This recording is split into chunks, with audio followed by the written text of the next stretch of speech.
E já abro com a participação de todas as segundas-feiras do Breno Clementino, da Breno Contábil, trazendo para a gente aqui orientações sobre o MEI, o microempreendedor individual. É mais uma entrevista da série que tem ajudado muita gente a esclarecer as suas dúvidas. Você, inclusive, pode também mandar as suas perguntas para a gente. Breno, bom dia. Bom dia, Silvio. Bom dia, ouvintes da Rádio Minas e telespectadores da TV Candidez.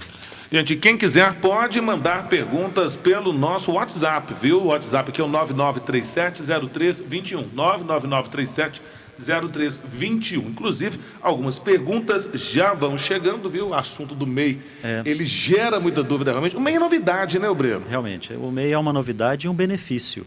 Né? As pessoas têm que entender que o MEI é uma oportunidade das pessoas que trabalham por conta própria de regularizar e ter garantido o direito de sua aposentadoria, benefícios. Inclusive, vou citar alguns benefícios também e algumas situações que a pessoa pode perder alguns benefícios no caso do MEI. Mas vamos deixar mais para o final. Tá. Vamos começar agora sobre... constar, por exemplo, a manicure, ela pode ser MEI. Ela pode ser a MEI. salgadeira pode ser MEI. O pintor de final de semana pode ser MEI. Exatamente, pode. Tudo isso. Todo esse profissional que trabalha por conta dele, o eletricista. Exatamente. Olha que legal. É bom você ficar atento. É a chance de ele aposentar, então, e garantir outros benefícios. Exatamente. Isso é o que é o mais importante, sabe? Bom, mas a Helena lá do Interlagos, né, tá mandando um bom dia. Ela disse que outro dia conversava com a vizinha dela e falaram que demora muito tempo para abrir uma empresa. E se ela abrir pelo MEI? Olha, o MEI, eu normalmente, quando eu vou constituir um MEI, eu gasto 10 minutos. A pessoa já entra no meu escritório, eu na hora de constituir o MEI, eu gasto 10 minutos para preencher o formulário e ela já sai com o CNPJ em mãos, já com as guias prontas para poder fazer o recolhimento. E o que atrasa um pouco é só a questão do alvará, que normalmente gasta em média aí 15 dias, inclusive é gratuito o alvará. Então é importante, olha para você ver que oportunidade, né? Para você constituir uma empresa hoje, o empresário gasta, uma empresa normal, né? Ele gastaria aí próximo aí de 500, 800 reais para constituir. No microempreendedor ele gasta 10 minutos, não gasta nada para constituir, ainda tem a possibilidade do alvará de localização sem pagar. Olha que bacana, hein? Bom, já o João do Candelária é pintor, aí eu perguntei sobre o pintor, aí, ó, vem no gancho. E o sobrinho dele ajuda algumas vezes. Ele queria registrar o sobrinho no MEI, porque ele está precisando de um auxiliar fixo. Vale a pena? Quanto isso custa para ele? Qual que é a vantagem? Vale a pena e é interessante que ele fiche esse sobrinho, mesmo sendo da família, porque ele garante os direitos para esse sobrinho. Ele vai ter direito a seguro-desemprego, ele vai ter direito a fundo de garantia. O custo hoje é de 3% da parte do empregador mais 8% de FGTS. Os outros 8% serão descontados do próprio salário do sobrinho dele ou daquele empregado que tiver fichado. Mas então, igual acontece se ele fosse um empregado normal, né, de empresa? A diferença é que ele tem 3% a mais do que os 8% de uma empresa normal, do Simples, por exemplo. O Simples você recolheria 8% do salário do empregado e 8% de FGTS. No MEI ele tem 3% a mais do valor do salário daquele empregado. Mas ainda continua sendo um benefício, sabe? Então, eu acho que ainda é vantajoso você fichar um funcionário, se caso você tiver. E dá segurança para ele, claro, né? Claro. Caso de uma licença, e hoje de é um o mais tratamento. importante. Não é? Olha, o Tadeu lá do Bom Pastor diz que a vida inteira ele vem escutando que para abrir uma empresa é caro, que para fechar mais caro ainda. E no MEI? Olha, o MEI, ele segue praticamente a mesma forma de constituição. Tem alguns detalhes que você tem que gerar um código de acesso, ir lá pedir a baixa e depois fazer a declaração do MEI de finalização do processo. Não é tão complicado como baixar uma empresa hoje constituída, como Simples, lucro presumido, mas continua sendo muito fácil de baixar, não é complicado. É importante que as pessoas tenham consciência de quanto o governo está incentivando essa situação e o quanto é bom para a pessoa que faz e constitui. A Gabriela do Centro tem 17 anos e já trabalha, ela dá aula de informática.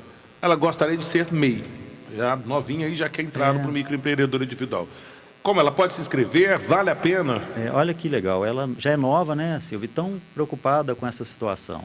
Ela pode se inscrever, mas ela vai ter que pedir emancipação para poder ser dona do MEI, porque o MEI ele exige que pelo menos a pessoa tenha 18 anos ou que ela seja emancipada. Né? No caso dela, como ela tem 17, ela ainda é menor. Então, ela não poderia ser MEI, a não ser que ela, mãe ou pai, vai no cartório, Mas às faça a vezes ela até emancipação. espera mais um pouquinho, porque o processo de emancipação deve demorar um pouco também, não? Mas olha para você ver, se ela começar o MEI com 17, ela vai ter o benefício de contar um ano a mais na hora que ela for aposentar. Né? E com essas mudanças, depois a gente vai abordar esses assuntos nos próximos programas, que é a questão da aposentadoria e tal. Então, isso é legal, seria interessante que ela realmente fizesse a emancipação. Vale a pena, então? Eu acho que vale a pena. Com 16 pode também? Com 16 pode, desde que seja emancipado. Porque tem gente que dá realmente aula de 16 a reforço, 18. tem um monte de adolescente que tem esse tipo de atividade extra, né? Exatamente, e está recolhendo INSS, está contando tempo de contribuição. Eu, por exemplo, quando eu era mais novinho, eu realmente dava aula particular de algumas matérias realmente para colegas. E às vezes é uma maneira da pessoa realmente já Exatamente. contribuir em cima disso como atividade profissional e antecipar a aposentadoria dela. Exatamente, e com certeza não recolheu o INSS. Não, né? eu não. Pois é. Não, essa foi embora. Pois é. Olha, Gabriel, o Chico, lá do Belvedere, Chico deve ser Francisco, né? Ele tem um restaurante e vai abrir um MEI. Ele fica dispensado do alvará sanitário? Não, a legislação... Querendo dar um jeitinho aí, né, Chico? Não tem jeito não. A prefeitura, ela tem uma legislação específica, né? E cada prefeitura vai ter. A gente fala, inclusive, para Divinópolis e outras cidades, você tem que primeiro observar a situação da sua empresa na prefeitura. Tá? Se aquele local que você está constituindo, aquela via, aquela rua, se é permitido ter o tipo de atividade que você está querendo colocar, né? Porque tem atividade que não pode mesmo, tem ruas que são comerciais. A parte do alvará sanitário, dificilmente você vai ter algum benefício de não cumprir as normas do município. Um exemplo, por exemplo, o próprio banheiro não pode ficar virado para a parte onde se produz o alimento. Né? Porque na hora que dá uma descarga, alguma coisa, pode vir Os alguma coliformes coisa. fecais voam, né, para os Então, alimentos. realmente tem uma legislação específica, estabelece como deve ser feito o banheiro.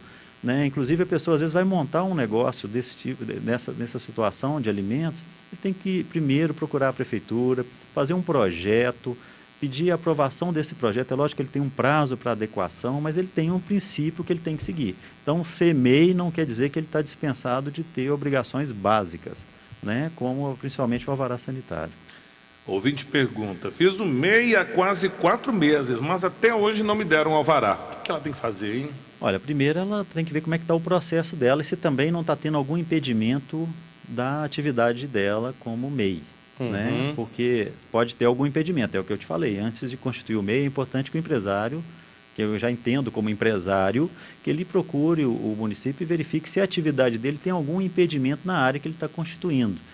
Se caso não for isso, pode ser talvez um problema burocrático mesmo de resolver, mas eu acredito que seja simples de ser resolvido. Vale a pena dar uma olhada com o advogado ou contador para ver Não, o que é um está contador, acontecendo. mas com contador. certeza, mas é burocracia mesmo. Tá. Quem paga MEI tem direito ao PIS e PASEP? Não, não tem. Porque o MEI, ele é empresário. O empresário, ele não tem direito a fundo de garantia, PIS, isso não é benefício de empresário. Quem tem esse benefício são os empregados.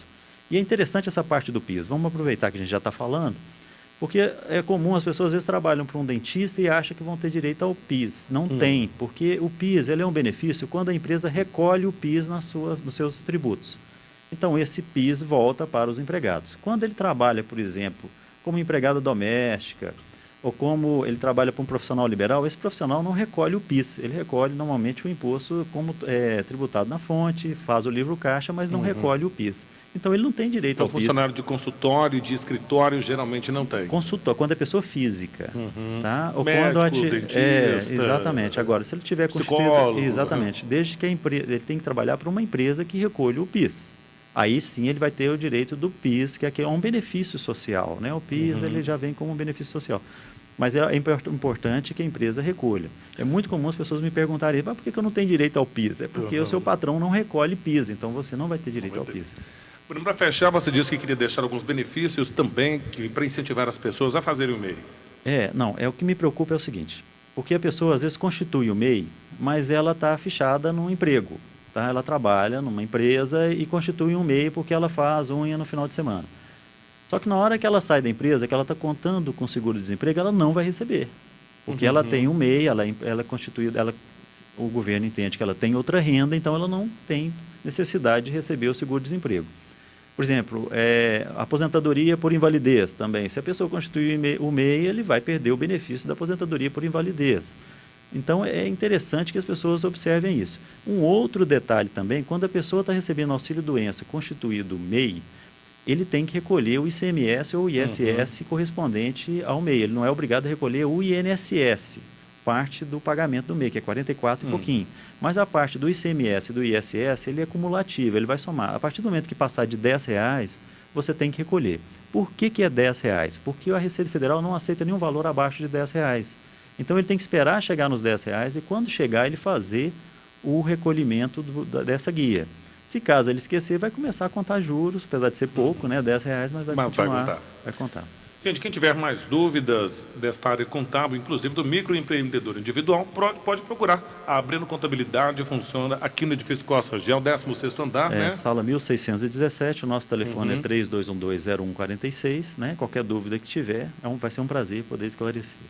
E vale a pena, né? Para você ter certeza do que você está fazendo, e depois não cair em nenhuma pegadinha contábil aí, porque tem muitas, não tem, Breno? Tem muitas, tem muitas. Tem detalhes, né? São detalhes mesmo, que as pessoas às vezes não observam, às vezes perde o benefício. E dá um problemão lá na frente às vezes, né? Eu acho pior é a pessoa ficar sem receber, que a pessoa está contando com aquele dinheiro. Isso é um problemão, ficar sem receber. Imagina, né? Eu vejo isso muito no escritório. As pessoas, olha, Breno, eu não recebi o seguro. Eu pergunto, você tem um MEI? Eu tenho um MEI. Então, assim, tem que ter consciência do que está fazendo. É um benefício, mas ao mesmo tempo tem que ser sempre observado. Antes de optar, bate papo com o contador, vai ali na Breno Contábil, conversa com a equipe, troca uma ideia, expõe qual que é a sua situação hoje, que ele vai te falar se vale ou não vale a pena. Porque Exatamente. Para algumas pessoas é muito vantajoso, para outras não é. Exatamente. A verdade é essa. É importante observar isso tudo. Breno, grande abraço para você, boa semana, viu? Você também, obrigado.